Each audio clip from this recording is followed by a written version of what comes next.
জয় শ্রীরামকৃষ্ণ। তব কথামৃতম তপ্তজীবনম কবিভিরীড়িতম কল্মষাপহম শ্রবণমঙ্গলম শ্রীমদাততম ভুবি গৃণন্তি যে ভুরিদা জনন। জয় ভগবান শ্রীরামকৃষ্ণদেব। কথামৃতের কথা, অমৃত কথা। এই পর্যায়ে আমরা আজকে প্রথম খণ্ডের চতুর্থ পরিচ্ছেদ পাঠ করব।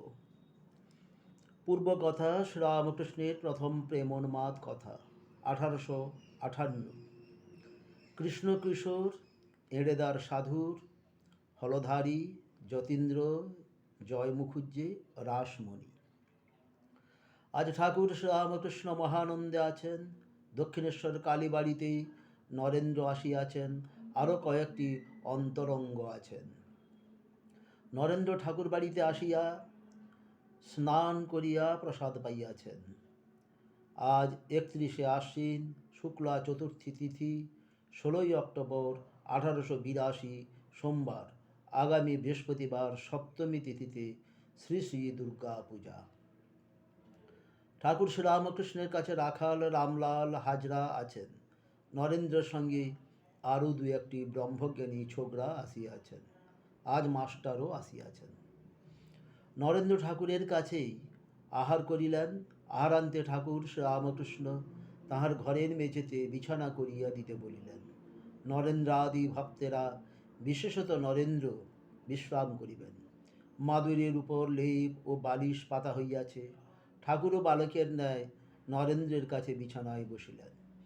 ভক্তদের সহিত, বিশেষত নরেন্দ্রের সহিত নরেন্দ্রের দিকে মুখ করিয়া হাসি মুখে মহানন্দে কথা কহিতেছেন। নিজের অবস্থা, নিজের চরিত্র গল্পচ্ছলে বলিতেছেন। কি বলছেন ঠাকুর? শ্রীরামকৃষ্ণ নরেন্দ্রাদি ভক্তের প্রতি, আমার এই অবস্থার পর কেবল ঈশ্বরের কথা শুনবার জন্য ব্যাকুলতা হতো। কোথায় ভাগবত, কোথায় আধ্যাত্ম, কোথায় মহাভারত খুঁজে বেড়াতাম। এড়েদার কৃষ্ণকিশোরের কাছে অধ্যাত্ম কথা শুনতে যেতাম। শ্রীরামকৃষ্ণ এই যেটুকু অংশ আমরা পড়লাম, সেখানে ঠাকুরের ভক্তদের প্রতি কত দরদ, বিছানার পরিপাটি, তাদের খাওয়ানো, প্রসাদ পাওয়ানো, এবং সর্বোপরি আধার বুঝে যার কাছে যা দেওয়ার, সেটি দিতে গেলে যে পোলতেটিকে উস্কে দিতে হয়, ছাই চাপা আগুনটিকে বের করতে গেলে ছাই সরিয়ে দিতে হয়, তাই করছেন তিনি। পরবর্তীকালে স্বামীজি তখনকার নরেন্দ্রনাথের কাছে বসে নিজের কথা বলে তাকে ইন্সপায়ার করছেন। তিনি অধ্যাত্ম কথা, স্পিরিচুয়ালিটির কথা শোনার জন্য কৃষ্ণ কিশোরের কাছে যেতেন, সেসব কথা বলছেন। দেখি আমরা এবারে আমরা ঠাকুর কি বলছেন তা শুনি। কৃষ্ণ কিশোরের কি বিশ্বাস! বৃন্দাবনে গিয়েছিল, সেখানে একদিন জল তৃষ্ণা পেয়েছিল। কুয়ার কাছে গিয়ে দেখে একজন দাঁড়িয়ে রয়েছে। জিজ্ঞাসা করাতে সে বললে, আমি নিজ জাতি, আপনি ব্রাহ্মণ, কেমন করে আপনার জল তুলে দেব? কৃষ্ণ কিশোর বলল, তুই বল শিব শিব, শিব বললে তুই শুদ্ধ হয়ে যাবি। সে শিব শিব বলে জল তুলে দিল। অমন আচারী ব্রাহ্মণ, সেই জল খেলে। কি বিশ্বাস! তুই বল শিব, শিব শিব বললেই তুই শুদ্ধ হয়ে যাবি। ঠাকুরের মুখে এই কথাগুলি কি সুন্দর, অপূর্ব লাগ। আমরা সে সৌভাগ্য করিনি, কিন্তু এখনও তো ঠাকুর আছেন, এবং এইসব কথা যখন পড়ি মনে হয় যেন ঠাকুর সেসব কথাই বলছেন। তো কি বিশ্বাসের কথা! দেখুন, তখনকার দিনে ছুধমার্গ ছিল, ব্রাহ্মণ্য রাজ ছিল সমাজের উপরে। অথচ কৃষ্ণকিশোর এমন একজন ব্রাহ্মণ, এমন একজন শাস্ত্রজ্ঞ, অধ্যাত্মবাদী, যার কাছে শ্রীরামকৃষ্ণদেব যেতেন। এমন সংস্কার মুক্ত মুক্তমনা পুরুষ যার কাছে যেতেন, তিনি তো নিশ্চয়ই সংস্কার মুক্ত হবেনই। তো সেই তারই প্রমাণ তিনি দিচ্ছেন। তিনি বৃন্দাবনে গিয়েছেন কৃষ্ণকিশোর, কুয়ো থেকে জল তুলে খাওয়ার দরকার, না হলে তৃষ্ণা নিবারণ হবে না। সেখানে একজন নিচু জাতের মানুষ জানিয়েছিলেন, তিনি ব্রাহ্মণকে দেখে সরে দাঁড়াচ্ছেন, আড়ষ্ট হচ্ছেন, কিন্তু উনি বললেন যে তুমি তুলে দাও জল, আমি পান করব। না, আপনি ব্রাহ্মণ, তাতে আমার কোনো ক্ষতি হবে না। না, কি ক্ষতি হবে? তুইও যা, আমিও তা। তুই শিবত্ব প্রাপ্ত হস, তুই শিব হয়ে যা। শিবত্ব প্রাপ্ত নয়, শিব হয়ে যা। তুই শিব শিব বল, অর্থাৎ ঈশ্বরের নাম কর, ঈশ্বরের নাম করে আমাকে জল দে, তা শুদ্ধ হয়ে যাবে। দেখুন, এইখানে একটি কথা বলি, আমরা আমাদের এই ধর্ম রাজ্যে একটি সাধারণত কথা আছে যে যারা দীক্ষা নেন না তাদের অন্তর শুদ্ধ হয় না, সুতরাং তাদের হাতের জল শুদ্ধ নয়। এ কথাটি একদিক দিয়ে, বিজ্ঞানের দিক দিয়ে দেখলে পরে একটু অন্যরকম, কিন্তু অধ্যাত্ম প্রসঙ্গের দিক দিয়ে দেখতে গেলে সর্বৈব সত্য। কারণ মানুষ ঈশ্বরের নাম করলে তার অন্তর শুদ্ধি হয়, দেহমন শুদ্ধি হয়, দেহমন শুদ্ধি হলে সর্বাঙ্গ শুদ্ধ, সর্বৈব শুদ্ধ হয়। এই জন্য দীক্ষা নিতে হয়। এখানে দেখুন, কৃষ্ণকিশোর প্রকারান্তরে তাকে শিবমন্ত্রে দীক্ষিতই করলেন, যার ফলে কি হলো, তার যে ওই একটু চণ্ডালিপনা কি নিচু জাতপনা নিজের মধ্যেই ছিল, নিজের মধ্যে সংস্কারের যে একটা বেড়া ছিল, সেই বেড়াটা কেটে গেল। তিনি ব্রাহ্মণের সেবা করার সুযোগ পেলেন। আর ব্রাহ্মণও একজন অব্রাহ্মণের কাছ থেকে সেবা নিলেন, কারণ সেই অব্রাহ্মণটি আর তখন সাধারণ অব্রাহ্মণ নেই, সেও শিবলোকে শিবনাম করে ব্রাহ্মণত্ব ব্রাহ্মণ হলো। ব্রাহ্মণত্ব অর্জন করার জন্য যে নাম করার দরকার, সে নাম তিনি করলেন, এবং সেই অব্রাহ্মণ হওয়ার জন্য যে সংস্কার আড়ষ্টতা, তা কেটে গেল। তো এই জন্য আমাদের দীক্ষার প্রয়োজন হয়। দীক্ষা না হলে আমরা বলি যে দেব সেবা করা উচিত নয়, দীক্ষা না হলে সাধু সেবা করা উচিত নয়। তো এগুলো এই কারণেই প্রয়োজন, কারণ এগুলো করলে সে নিজেই বুঝতে পারে যে কোনটা ভালো, কোনটা মন্দ, কোনটা করা উচিত, কোনটা না করা উচিত। এ কারণেই দীক্ষার আবশ্যকতা রয়েছে। যাই হোক, আমরা এগোই পরবর্তী অংশে। এড়েদার ঘাটে একটি সাধু এসেছিল, আমরা একদিন দেখতে যাব ভাবলুম। আমি কালীবাড়িতে হলধারীকে বললাম, কৃষ্ণকিশোর আর আমি সাধু দেখতে যাব, তুমি যাবে? হলধারী বললে, একটা মাটির খাঁচা দেখতে গিয়ে কি হবে? হলধারী গীতা বেদান্ত পড়ে কি না? তাই সাধুকে বললে মাটির খাঁচা। কৃষ্ণকিশোরকে গিয়ে আমি ওই কথা বললাম, সে মহা রেগে গেল, আর বলে কি, হলধারী এমন কথা বলেছে, যে ঈশ্বর চিন্তা করে, যে রাম চিন্তা করে, আর সেই জন্য সর্বত্যাগ করেছে, তার দেহ মাটির খাঁচা? সে জানে না যে ভক্তের দেহ চিন্ময়। এত রাগ, কালীবাড়িতে ফুল তুলতে আসতো, হলধারীর সঙ্গে দেখা হলে মুখ ফিরিয়ে নিত, কথা কইবে না। আমায় বলেছিল, পৈতেটা ফেললে কেন? যখন আমার এই অবস্থা হলো, তখন আশ্বিনের ঝড়ের মতো একটা কি এসে কোথায় যেন কি সব উড়িয়ে নিয়ে গেল। আগেকার চিহ্ন কিছুই রইল না, হুঁশ নাই, কাপড় পড়ে যাচ্ছে, তা পইতে থাকবে কেমন করে? আমি বললাম, তোমার একবার উন্মাদ হয় তাহলে তুমি বোঝো। ঠাকুর কৃষ্ণকিশোরকে বলছেন, কৃষ্ণকিশোর যখন বললে যে তুমি পৈতেটা ফেলে দিলে, তার আগে হলধারীর কথা হলো, হলধারী একটু গোঁড়া, সে বেদান্ত অনেক পড়ে কিন্তু গোঁড়া, সংস্কার মুক্ত হতে পারেননি। সংস্কার মুক্ত কেবল শাস্ত্র পড়ে তো হওয়া যায় না, উপলব্ধি না হলে হয় না। ঈশ্বর যদি কাউকে না বুঝিয়ে দেন, সে সংস্কার মুক্ত হতে পারেন না। ঈশ্বর যদি কাউকে না বুঝিয়ে দেন, ঈশ্বর তত্ত্ব কেউই অনুধাবন করতে পারেন না। শাস্ত্র পড়ে, বই পড়ে ঈশ্বর তত্ত্ব অনুধাবন করা যায় না। সেখানে ঈশ্বর তত্ত্বের কাছে এই একাডেমিক ক্যারিয়ারের কোনো মূল্য নেই। সেখানে একজন নিরক্ষরও যা, একজন 10টা ডক্টরেটের মালিক যা, তিনিও তা। এবার যার হৃদয় প্রসারিত হবে, যিনি উপলব্ধি করতে পারবেন, তিনি ঈশ্বর তত্ত্ব বুঝতে পারবেন। তা না হলে আমাদের মা ঠাকুর, সে অর্থে তো তারা তো বিশ্ববিদ্যালয়ের দরজায় যাননি, স্কুলেরও দরজায় যাননি। তারা সর্বজ্ঞ হলেন কীভাবে, ব্রহ্মজ্ঞ হলেন কীভাবে? তো কথা হচ্ছে, সেই সব সংস্কার, পূর্বজন্মের সংস্কার ইত্যাদি ইত্যাদি কথা, সেগুলো তো আছেই, কিন্তু তারা পেরেছেন, তারা সিদ্ধ হয়েছেন, কারণ তাদের শুদ্ধ মন ছিল। ঠাকুর বলেছেন, শুদ্ধ মন, শুদ্ধ মনই বড় জিনিস, শুদ্ধ মন হলো শুদ্ধ আত্মা। শুদ্ধ মন, শুদ্ধ আত্মা, তাই তাদের কলেবর আজকে দেবতনু হিসেবে আমাদের সামনে প্রতীয়মান। আমরা তাদের পুজো করে নিজেরা কৃতার্থ হচ্ছি, ধন্য হচ্ছি।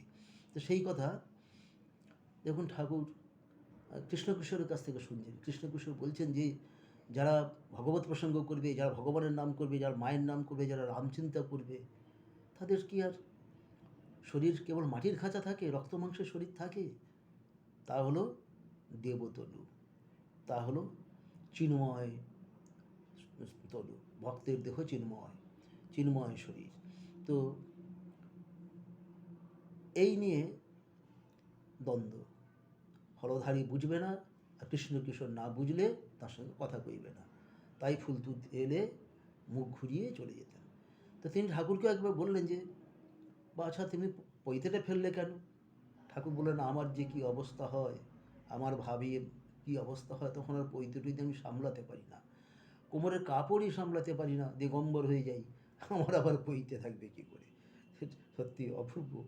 তো এই কথা বলছেন ঠাকুর। তো এবার ঠাকুর প্রকারান্তরে তার উপরে উৎসাহ প্রকাশ করে তাকে বরই দিলেন যে তোমার যদি এরকম অবস্থা একবার হয়, তুমি তখন বুঝবে যে পৈতে তোমার কোথায় গেল, পৈতে সামলাবে না নিজেকে সামলাবে। তো এইবারে বলছেন কৃষ্ণকিশোর তাই হলো, অর্থাৎ কৃষ্ণকিশোরেরই হলো, তার নিজেরই অনুমাদ হলো। তখন সে কেবল ওম ওম বলতো আর এক ঘরে চুপ করে বসে থাকতো। সকলে মাথা গরম হয়েছে বলে কবিরাজ ডাকালে। নাটাগড়ের রাম কবিরাজ এলো। কৃষ্ণকিশোর তাকে বললে ওগো আমার রোগ আরাম করো, কিন্তু দেখো যেন আমার ওঙ্কারটি আরাম করো না। সকলের হাস্য, অর্থাৎ তিনি ওঙ্কারের মধ্যে যে ডুবে রয়েছেন, যে আনন্দ পাচ্ছেন, সেখান থেকে যেন তাকে সরে যেতে না বলা হয়।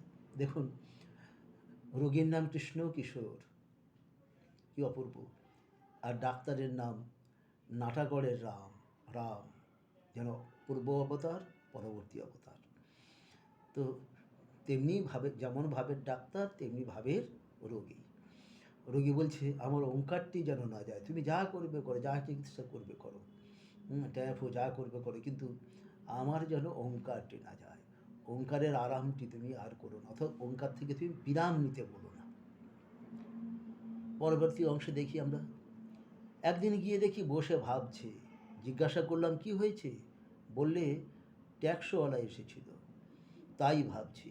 বলছে টাকা না দিলে ঘটি বাটি বেচে লবে। আমি বললাম কি হবে ভেবে, না হয় ঘটি বাটি লয়েই যাবে, যদি বেঁধে লয়ে যায় তোমাকে তো লয়ে যেতে পারবে না, তুমি তো খ গো। নরেন্দ্রাদির হাস্য। কৃষ্ণকিশোর বলতো আমি আকাশবৎ অর্ধভাত্ম পড়তে কিনা মাঝে মাঝে তুমি খ বলে ঠাট্টা করতাম। হেসে বললাম তুমি খ, ট্যাক্স তোমাকে তো টানতে পারবে না। আমরা জানি ক্ষিতি অফ তেজ মরুদ বোম, এই যে বোম অর্থাৎ আকাশতত্ত্ব, তাকেই আমরা শাস্ত্রের, যোগশাস্ত্রের মতে আমরা খ বলি। তো সেই খ, তো যিনি আকাশের সঙ্গে নিজেকে তুলনা করেন তাকে আর কে বেঁধে নিয়ে যাবে? তিনি তো অনন্ত, শরীরটা না হয় নিয়ে যাবেন। একটা পারিবারিক সমস্যায় ব্যাপারে ট্যাক্স আদায়, তখনকার দিনে সব ইংরেজ আমল, ট্যাক্স আদায় হতো, কর আদায়ের খুব কড়াকড়ি থাকতো। তো সেই যে সমস্যা, একটা সামাজিক চিত্র এখানে আমরা দেখতে পাচ্ছি। হুমকি দিয়ে গেছে, নোটিশ এসেছে যে ট্যাক্স সামগ্রীর মধ্যে তোমার এত অনাদায়ী, তা যদি তুমি না দিতে পারো তোমার ঘটি বাড়ি বেচা হবে, মালক্রোক করা হবে, এইসব নিয়ে তিনি ভাবছেন। তো ঠাকুর তখন তাকে এই আধ্যাত্মতত্ত্ব যে তিনি পেয়েছেন কৃষ্ণকৃষ্ণ, তা বুঝে তাকে শান্ত করছেন। উন্মাদ অবস্থায় লোককে ঠিক ঠিক কথা, হক কথা বলতো, কারুকে মানতাম না, বড় লোক দেখলে ভয়ও হতো না। তাই দেব উন্মাদ অবস্থা মানে তিনি ঈশ্বরের সঙ্গে লীন হয়ে থাকতেন। তখন তার এই জাগতিক সম্পর্ক তো কারোর সঙ্গে কিছু নেই। সে যত বড়ই প্রশাসক হন, যত বড়ই রাজা হোক, জমিদার হোক, কি সাহেবের লোক হোক, তাকে তো ভয় পাওয়ার কোনো প্রসঙ্গ নেই। ঠাকুর তো তখন সে রাজ্যে জাগতিক ব্যাপারে থাকতেনই না। তিনি সেই কথা বললেন, উন্মাদ অবস্থা হলে কি হয়। উন্মাদ অবস্থা হলে যে নাম নিয়ে উন্মাদ হয়, ঈশ্বরের সঙ্গে লীন হয়ে থাকে, ঈশ্বরবোধ তার আচরণ হয়ে যায়। জগতের কোনো কিছুকে সে থোড়াই কেয়ার করে। যদু মল্লিকের বাগানে যতীন্দ্র এসেছিল, আমিও সেখানে ছিলাম। আমি তাকে বললাম, কর্তব্য কি? ঈশ্বর চিন্তা করাই আমাদের কর্তব্য কি না? যতীন্দ্র বললে, আমরা সংসারী লোক, আমাদের কি আর মুক্তি আছে? রাজা যুধিষ্ঠির নরক দর্শন করেছিলেন। তখন আমার বড় রাগ হলো। বললাম, তুমি কীরকম লোক গা? যুধিষ্ঠিরের কেবল নরক দর্শনই মনে করে রেখেছ? যুধিষ্ঠিরের সত্য কথা, ক্ষমা, ধৈর্য, বিবেক, বৈরাগ্য, ঈশ্বরে ভক্তি, এসব কথা মনে হয় না? আরও কত কি বলতে যাচ্ছিলাম, হৃদয়ে আমার মুখ চেপে ধরলে। যতীন্দ্র একটু পরেই আমার একটু কাজ আছে বলে চলে গেল। তাহলে আমরা এখানে দেখতে পাচ্ছি যদু মল্লিকের বাগানে যতীন বলে একজন ঠাকুরের কাছে, ঠাকুরের অনুগামী একজন এসেছিলেন, কিন্তু তিনি সংসারী বলে নিজেকে একটু সাধুদের কাছ থেকে, ধর্মপথ থেকে তফাৎ রাখার কথা ভাবতেন। তিনি জানতেন যে সংসারীদের ঈশ্বর দর্শন হয় না, কিন্তু ঠাকুর তাকে ধিক জানিয়ে বলছে যে কেন হবে না, তুমিও বাবু লেগে পড়ো, তোমারও হবে। তো তিনি যখন যুধিষ্ঠিরের কথা বললেন যে যুধিষ্ঠির এত করলেন, এত বড় সত্যবাদী, তাকেও তো নরক দর্শন করতে হয়েছিল, আর সেখানে আমরা কোন ছাই? তো ঠাকুর তাকে বললেন, এই কারণে বললেন যে অনেক মানুষ আছে তাদের খুঁত ধরা একটা অভ্যাস, সে ভগবানেরও খুঁত ধরে, রামেরও খুঁত ধরে, কৃষ্ণেরও, মা কালীরও খুঁত ধরে, গুরুরও খুঁত ধরে, সকলেরই খুঁত ধরেন। খুঁত ধরা একটা ব্যাধি। তো সেখানে বলছেন যে তুমি ওই যুধিষ্ঠিরকে কেমন নরক দর্শন দেখলে? তার অন্যান্য যে এত গুণ ছিল, তিনি যে এত কিছু করেছেন, এত সত্যবাদী, তার এত বিবেক, বৈরাগ্য, তার ভক্তি, তার ক্ষমা, ধৈর্য, সত্যের প্রতি অনুরাগ, এসব তুমি দেখতে পেলে না, খালি নরক দর্শনটুকুই দেখলে? অর্থাৎ মানুষের জীবনে 100টা ভালো হয়তো কারু হয় না, বেশিরভাগ ক্ষেত্রেই হয় না, 99টা ভালো হলে একটা যদি খারাপ হয়, মানুষ সেটা নিয়েই লেগে থাকে। ঠাকুর কি অপূর্ব অবজারভেশন করেছেন, এবং এগুলোই কথামৃতের এক একটি যেন রত্ন, হীরের টুকরো। কথামৃতের ভাব প্রসঙ্গ যখন হয়, তখন আমরা অভিভূত হই যে কি অপূর্ব, কি অপূর্ব তার অবজারভেশন, তিনি কত হৃদয় দিয়ে এসব উপলব্ধি করতেন, সেই কথাই বলছেন।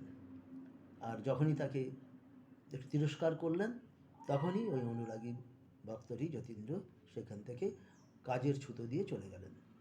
অনেক দিনের পরে কাপ্তেনের সঙ্গে সৌরেন্দ্র ঠাকুরের বাড়ি গিয়েছিলাম। তাকে দেখে বললাম, তোমাকে রাজা টাজা বলতে পারবো না, কেননা সৌরেন্দ্র তো রাজা, সেটা মিথ্যা কথা হবে।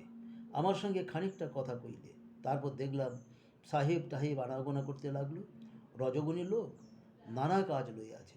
যতীন্দ্রকে খবর পাঠানো হলো। সে বলে পাঠালে, আমার গলায় বেদনা হয়েছে। যতীন্দ্র আর ঠাকুরের কাছে আসতে চাইছেন না। ঠাকুরের ওই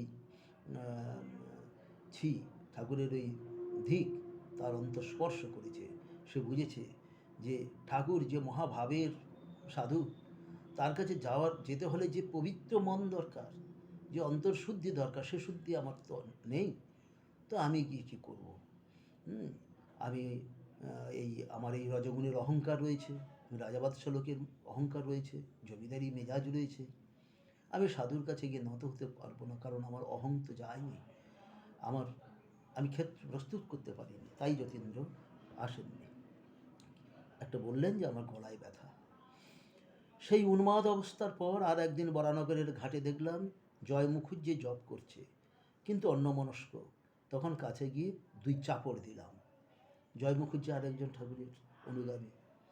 ঠাকুর তো অন্তর্যামী, বুঝতে পারতেন যে কে জপ করছে আর কে জপ করতে করতে ব্যবসা বাণিজ্য করছে।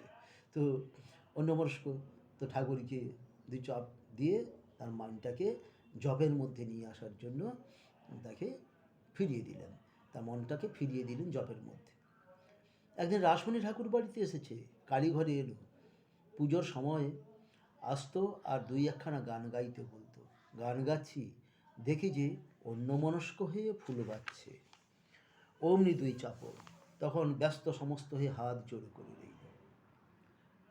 ঠাকুর, ঠাকুর, তার উপমা তিনি নিজেই। তিনি যে অন্নে প্রতিপালিত, যা তিনি বহু ঋণ স্বীকার করেছেন, অন্য দাত্রী হিসেবে রানী রাসমণিকে এত শ্রদ্ধা করতেন। সেই রাসমণি যখন দেখলেন যে অন্যমনস্ক হয়ে ফুল বাজছেন, বৈষয়িক মানুষ, এত বড় স্টেটের রানী, একজন মহিলা তখনকার দিনে মহিলাদের ঘরের বাইরে বেরোনো, টিকের আড়াল থেকে বাইরের লোকেদের সঙ্গে কথা বলতে, বাইরে বেরোনোই নিষিদ্ধ, স্কুল কলেজে যাওয়া নিষিদ্ধ। এত কনজারভেটিভ ছিল আমাদের সোসাইটি। তো বিদ্যাসাগর মশাই সেই সময় এই বিধবা বিবাহটি প্রচলন করে মহিলাদের জন্য সবেমাত্র স্কুলে পড়া টড়ার জন্য একটু ব্যবস্থা করছেন। তো সেই সময় রাসমণি বয়স্কা, তিনি একদিক দিয়ে বিদ্যাসাগর মশাইয়ের পিসিমা হতেন। তো পিসিমা বলতেন বিদ্যাসাগর মশাই রাসমণিকে। সেই রাসমণি ছোট ঠাকুর বলে যিনি অজ্ঞান হতেন, সেই ছোট ঠাকুরকে এসে কাছে আসতেন মনের সমস্ত জ্বালা যন্ত্রণা জোড়াবার জন্য কালীঘরে এসে। এবং ঠাকুরের সেই সুন্দর গলায়, মধুর গলায় তিনি মায়ের নাম শুনতে চাইতেন। ঠাকুর এক দুখানা করে গান গিয়ে তাকে শোনাতেন। কিন্তু একদিন দেখলেন যে তিনি অন্যমনস্ক। আমরা জানি সেই গল্পটি। সে সময় তিনি একটি দুরূহ মামলার কথা ভাবছিলেন। তো ঠাকুর তাকে চড় মেরে তার সম্বিত ফিরিয়ে বললেন যে মায়ের কাছে সেসব মামলা টামলার কথা ভাবতে রাখা, মায়ের কথা ভাবো, মায়ের চরণ দর্শন করো, মায়ের চরণ দর্শন করলে ওসব সব সমস্যার সমাধান হবে বাবু। তো এই নিয়ে অনেক গোলমেলে ছিল। সবাই জানতো যে ঠাকুরকে সরিয়ে দেবেন রাসমণি, এবং ঠাকুরের হয়তো বিরাট কোনো সাজা হবে। কিন্তু হলো অন্যটা। কারণ রাসমণি ছিলেন ভক্ত, তিনি ছিলেন অষ্টসখীর একজন, ঠাকুর তাকে চিনেছিলেন। তাই তিনি রাসমণি ঠাকুরের উপরে কোনো উৎসাহ প্রকাশ করেননি, বরং তিনি হাত জোড়ো করে কৃপা প্রার্থনা করেছিলেন যে আপনি এই কৃপা করলেন বলে আমার কিছু হলো, আমার কিছু হবে, আমার পরপারের রাস্তা প্রশস্ত হলো। হলধারীকে বললাম, দাদা এ কি স্বভাব হলো, কি উপায় করি? তখন মাকে ডাকতে ডাকতে ও স্বভাব গেল। ওই ধর্মপথে এমনভাবে তিনি একটা জায়গায় পৌঁছে গিয়েছিলেন, তার কাছে যারা আসতো তারা যেন সবাই ওই জায়গায় পৌঁছে, কেউ যেন কারো যেন খামতি না হয়, এবং যার যতটুকু করণীয় সেটুকু যেন করে, বাকিটা মা দেখবেন, মা কৃপা করবেন। যারা ওইটা দেখার নাম করে অন্যমনস্ক হয়ে আবার সেই বিষয় সম্পত্তির চিন্তায় ডুবে থাকে, তাদেরকে তিনি ক্ষমা করতে পারতেন না। তো সেইটি হলধারীকে বললেন, এবং মায়ের কাছে নিরন্তর প্রার্থনা করে ঠাকুর দেখলেন যে এই অভ্যাসটা একটু অন্যরকম হয়ে যাচ্ছে, তো সেটা যেন যায়। এবং ঠাকুর নিজে বলছেন যে সেটা তার গেল, এবং হয়, এটিই ঘটনা। ঈশ্বরের কাছে প্রার্থনা করলে মানুষের বদ অভ্যাস যায়। যেমন ঠাকুর বলেছিলেন, কাম যেতে হলে ঈশ্বরের নাম করতে হবে, প্রচুর ঈশ্বরের নাম করলে তা সম্ভব, এবং তা আমরা সবাই যারা করি তারা উপলব্ধি করি। সমস্ত নিয়ন্ত্রণ এই ঠাকুরের নাম করতে করতেই হয়, নিজের দেহের উপরে, শরীরের উপরে, মনের উপরে। শুদ্ধ মন, শুদ্ধ আত্মা, তখনই এক হয়। মধুরের সঙ্গে তীর্থে গেলুম। 1868, কাশীতে বিষয় কথা শ্রবণে ঠাকুরের রোদন। ওই অবস্থায় ঈশ্বর কথাই বই, আর কিছু ভালো লাগে না। বিষয়ের কথা শুনলে বসে বসে কাঁদতাম। মথুরবাবু যখন সঙ্গে করে তীর্থে লয়ে গেল, তখন কাশীতে রাজাবাবুর বাড়িতে কয়দিন আমরা ছিলাম। মথুরবাবুর সঙ্গে বৈঠকখানায় বসে আছে, রাজাবাবুরাও বসে আছে। দেখি তার বিষয়ের কথা কইছে, এত টাকা লোকসান হয়েছে, এই সব কথা। আমি কাঁদতে লাগলাম। বললাম, মা কোথায় আনলে? আমি যে রাসমণির মন্দিরে খুব ভালো ছিলাম, তীর্থ করতে এসেও সেই কামিনী কাঞ্চনের কথা, কিন্তু সেখানে দক্ষিণেশ্বরেতে বিষয়ের কথা শুনতে হয় নাই। ঠাকুর ভক্তদের, বিশেষত নরেন্দ্রকে একটু বিশ্রাম করিতে বলিলেন, নিজেও ছোট খাটটিতে একটু বিশ্রাম করিতে গেলেন। এই বর্ণনাতে আমরা দেখলাম যে মথুরবাবু রানীর এস্টেটের সেজ জামাই এবং চিফ ম্যানেজার। তো তিনি কাশীতে গিয়েছেন, সেখানে রাজাবাবুর বাড়িতে গেছেন। স্বাভাবিক, তারা বৈষয়িক মানুষ, একটু বৈষয়িক ব্যাপারটা একটু ওজন করে দেখবেন, পরস্পরের কথাবার্তার মধ্য দিয়ে কার কেমন যাচ্ছে, কে কেমন ব্যবসা বাণিজ্য করে ভালো উদ্বৃত্ত হচ্ছেন, কার ভার বেশি হয়েছে, এটা স্বাভাবিক। সে কথাবার্তার মধ্যে সেসব শুরু হয়েছে।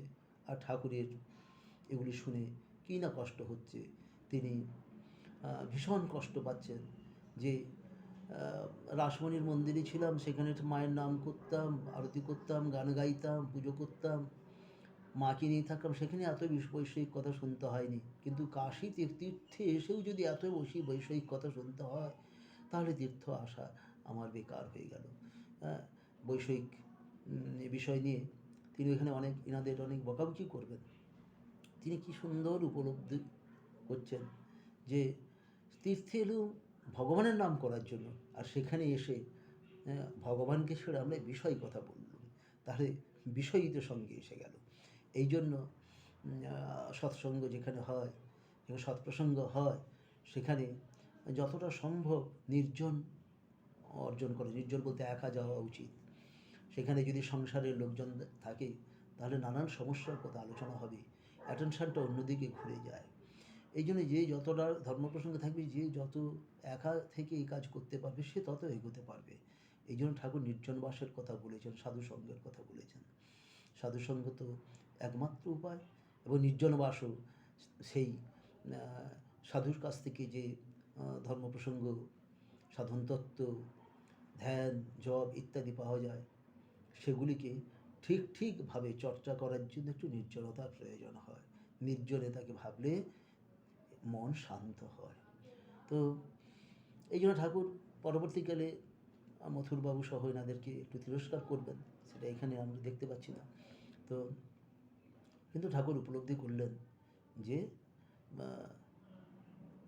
কাশীতে এই বৈষয়িক কথা শুনে তার ঈশ্বরের প্রতি যে ভাব, আবেগ, ভালোবাসা, প্রেম, তা ফিকে হয়ে যাচ্ছে। ও থাকতে দক্ষিণের সঙ্গে কম্পেয়ার করে বলছেন যে দক্ষিণেশ্বরের পরিবেশটা এর থাকতে অনেক ভালো, এরা বাবু কী করছে, এই বলে উনি ওনাদেরকে পরবর্তীকালে বিষয় চিন্তা থেকে সরে আসার কথাই বলবেন। তো এইবার তিনি ঠাকুর ভক্তদের, বিশেষত নরেন্দ্রকে একটু বিশ্রাম করতে বললেন। এত সময় ধরে নরেন্দ্রকে এত সব কথা বললেন, বলে তাকে উৎসাহিত করলেন। এবার ছোটো খাটটিতে তিনি নিজে একটু বিশ্রাম করতে গেলেন। তো আজ এখানেই আমরা বিরতি নেব। ওম নিরঞ্জনমনিত্যমনন্তরূপম ভক্তানুকম্পাধৃতবিগ্রহং বৈ ঈশাবতারং পরমেশমিত্যং তম রামকৃষ্ণং শিরসা নমাম। জয় ঠাকুর, জয় মা, জয় স্বামীজি মহারাজ, ভক্ত ভগবান ভাগবত, জয় শ্রী রামকৃষ্ণ কথামৃত কি জয়।